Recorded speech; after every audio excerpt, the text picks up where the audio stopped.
Guys आज Telegram पे मैंने एक पोस्ट डाला था सुबह में कि क्या कॉल डायरेक्शन में ट्रेड मिल सकता है, ऐसा करके मैंने पोस्ट डाला था।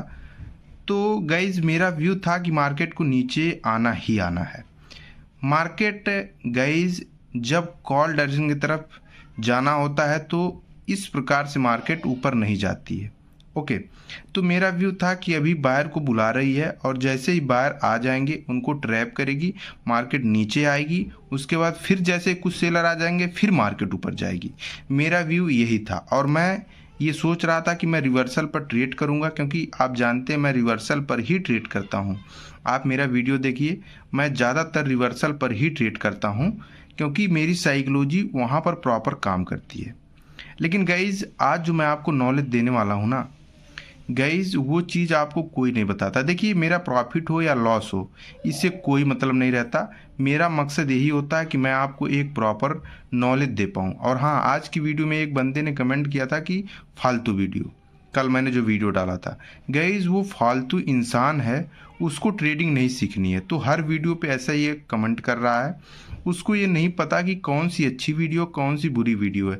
ये बताओ, किसी का पैसा देख के तुम ट्रेडिंग सीख पाओगे या किसी का गाइस कोर्स लेके तुम ट्रेडिंग सीख पाओगे? जो काम करती है वो चीज़ मैं बताता हूँ। एक प्राइस एक्शन, एक साइकोलॉजी, यही दो चीज़ मार्केट में काम करती है। आप कितना भी कैंडलस्टिक पैटर्न, चार्ट पैटर्न सीख लो, आप मार्केट में पैसा नहीं बना पाओगे।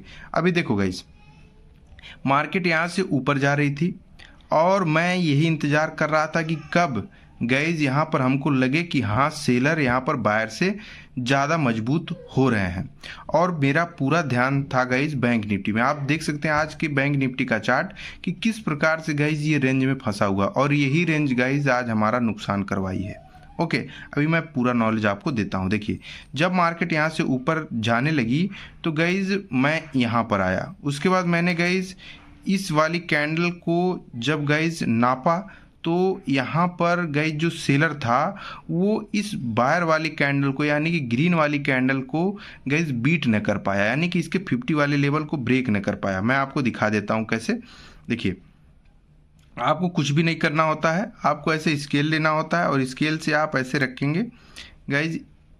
ऐसे रखने के बाद आप ऐसे जब करेंगे ना तो आपको पता चलेगा। देखिए, मैंने स्केल से अभी मापा आपके सामने, आप देख सकते हैं ये जो लेवल है स्केल वाला, अभी देखिए ये जो रेड वाली कैंडल है ये इसके नीचे क्लोजिंग नहीं दे पाई, यानी कि अभी बाहर से पावरदार सेलर नहीं हुए हैं, तो यहाँ पर एंट्री नहीं बनती है। ओके, तो इसी प्रकार से गाइज मैं देख रहा था और मार्केट जब ऊपर गया तो यहाँ पर आप देखेंगे इस वाली ग्रीन कैंडल पे, मैं आपको फोकस कर देता हूँ। इस वाली ग्रीन कैंडल के बाद जो ये रेड कैंडल बनी, ये विक नीचे क्रिएट की लेकिन बॉडी क्लोज नहीं हो पाई। लेकिन अगली कैंडल जैसे ही बनी ये गाइज नीचे क्लोजिंग दे दी, तो हमको पता चला कि मार्केट अब यहीं से रिवर्सल होने वाला है। तो मैंने यहाँ पर झट से पुट डायरेक्शन की तरफ ट्रेड बना लिया और मेरा जो रिस्क रिवार्ड था बहुत सही था। देखिए, स्टॉप लॉस 10 पॉइंट का था और टारगेट 4 पॉइंट का था। बहुत अच्छा रिस्क रिवार्ड यहाँ पर बैठ रहा था। हमको मालूम था कि ये यहाँ तक आएगा और यहाँ तक देके जाएगा। अगर यहाँ तक नहीं आएगा तो ये जो रेड वाली लाइन दिख रही है यहाँ तक तो आना ही आना है मार्केट को। ओके, तो मेरा व्यू ये था। और ये मेरा व्यू बना कैसे, देखिए गाइस, यहाँ पर अब मैं आपको बैंक निफ्टी के चार्ट में लेकर चलता हूँ। ये मैं इस कैंडल पे ऐसे आपको रोक देता हूँ। देखिए, ये जो कैंडल उसमें थी, देखिए मैंने यहाँ पर रोका, ये कैंडल इसमें भी दिख रही है आपको। ओके, मैं यहाँ पर दिखाता हूँ। ये कैंडल इस रेड वाली जो हमारा ईएमए है रेड वाला गाइस, इसको ब्रेक कर दी। ओके, मैं ये सोचता था कि भैया अगर ये ग्रीन वाली को ब्रेक कर देगी, इतने पावर के साथ नीचे आ रही थी, मेरा ये मानना था कि अगर ये जो यहाँ पर आपको नीला नीला दिख रहा है ना, ब्लू वाला, अगर ये ब्लू वाला ब्रेक हो जाएगा तो मार्केट बहुत ही इजीली नीचे चली जाएगी। लेकिन गाइस ऐसा नहीं हुआ, क्योंकि मार्केट जो है एक रेंज में ट्रेड करने के लिए सोच रहा था, तो वो कैसे ब्रेक करेगा नीचे की तरफ। ओके, तो इसी के कारण गाइज यहाँ पर मैं ट्रैप हो गया। उसके बाद गाइज मैंने कोई भी ट्रेड नहीं बनाया। क्यों नहीं बनाया? क्योंकि मैं दिन में एक ही बार ट्रेड करता हूँ। अगर गाइज मार्केट हमको पैसा देता है तब भी कोई बात नहीं, नहीं देता है तब भी कोई बात नहीं।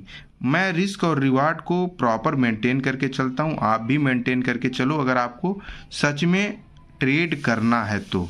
अगर आप रिस्क रिवार्ड को भूलोगे तो गाइज ट्रेड नहीं कर पाओगे। ओके, गाइज यहाँ पर मैं एक चीज़ और दिखाना चाहूँगा। देखिए, मार्केट में जब गाइज मोमेंट नहीं होने वाला होता है तो मार्केट एक रेंज में फंस जाती है।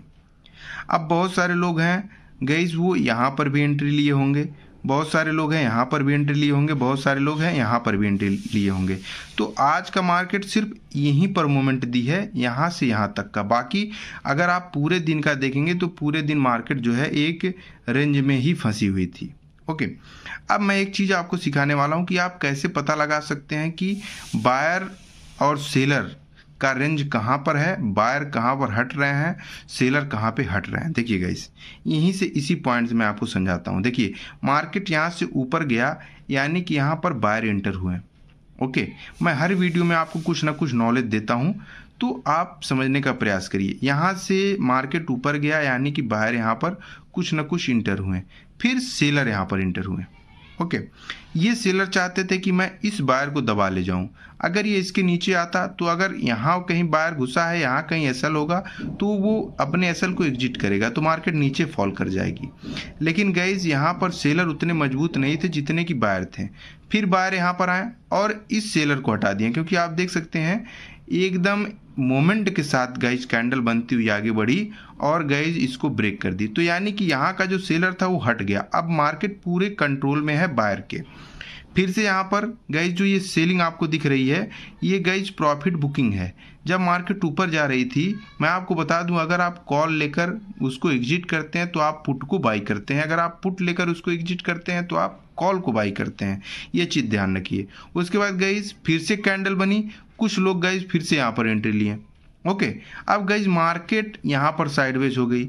अब जैसे ही रेड कैंडल बनी, गाइज बहुत सारे लोग यहाँ पर डाउन डायरेक्शन की तरफ एंट्री लिए होंगे। फिर गाइज मार्केट पूरे रेंज में आई और यहाँ पर ये सेलर का जोन था, तो सेलर यहाँ पर इंटर हुए, मार्केट यहाँ तक आई। अब यहाँ से जो बायर थे, जो एक्टिव थे बायर, वो इसके नीचे नहीं ले जाना चाहते थे मार्केट को, क्योंकि ये 0.5 0.618 के जोन के आसपास था। तो फिर से यहाँ से एक्टिव हुए, अब ऊपर गए। चूंकि ये जोन सेलर का था, तो सेलर भी नहीं चाहता था कि तुम हमारे जोन को गाइज ब्रेक कर पाओ, तो सेलर और बायर का झगड़ा यहाँ पर चलता गया और मार्केट यहीं पर क्लोज हो गई।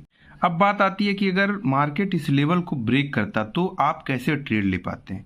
गाइज, मार्केट अगर ग्रीन कैंडल बनाता हुआ इसको ब्रेक करता तो ये जो ब्रेकआउट होती ये वैलिड नहीं होती, आप अगर घुसते तो ट्रैप हो जाते। सही कब होता, जब मार्केट ऊपर जाती और इस प्रकार से एक रिटेस्ट करती, यानी कि कॉल डायरेक्शन की तरफ आप ट्रेड तभी बनाते जब मार्केट ग्रीन ग्रीन कैंडल बनाती ऊपर जाती और एक दो रेड कैंडल आपको ऐसे पुल बैक की तरह दिखते हैं, यानी कि वहाँ पर सेलर इंटर होते हैं। वो सोचते मार्केट को नीचे ले जाने के लिए, लेकिन वो नहीं ले जा पाते हैं। उसके बाद जब एक सॉलिड कैंडल आपको ग्रीन डायरेक्शन की तरफ दिखती, अगर आप वहाँ पर ट्रेड लेते हैं तो यहाँ पर 90% चांस होता कि मार्केट आपके ही डायरेक्शन में जाता और यहाँ तक का ट्रेड दे पाता। इसीलिए गाइज ये जोन मैंने मार्क करा था। ओके, अब नीचे की तरफ गाइज अगर सेम वैसे रेड रेड कैंडल बनती हुई आती तो आपको नहीं घुसना, फोमो में कभी भी ट्रेड नहीं लेना चाहिए। जब मार्केट फिर से ग्रीन कैंडल बनाती हुई जाती, यानी कि बायर अपने कंट्रोल में इसको लेना चाहता, नहीं ले पाता, उसके बाद फिर एक सॉलिड रेड कैंडल आपको मिलती, तब आप वहां पर पुट डायरेक्शन की तरफ एंट्री लेते, तो कहीं ना कहीं इस पॉइंट तक आपको इजीली ट्रेड देखने को मिलता। तो आपको समझना होगा कि बायर और सेलर कहाँ पर मजबूत हो रहे हैं, कहाँ पर नहीं। ये चीज़ आपको तभी समझ में आएगा जब आप चार्ट को समय देंगे। ओके, और हाँ गाइज, ऐसा नहीं है कि आप हर दिन प्रॉफिट ही कर पाएंगे, लॉस होता है। ट्रेडिंग का एक पार्ट होता है लॉस, और उसको एक्सेप्ट करने के लिए आपको आना चाहिए। ओके,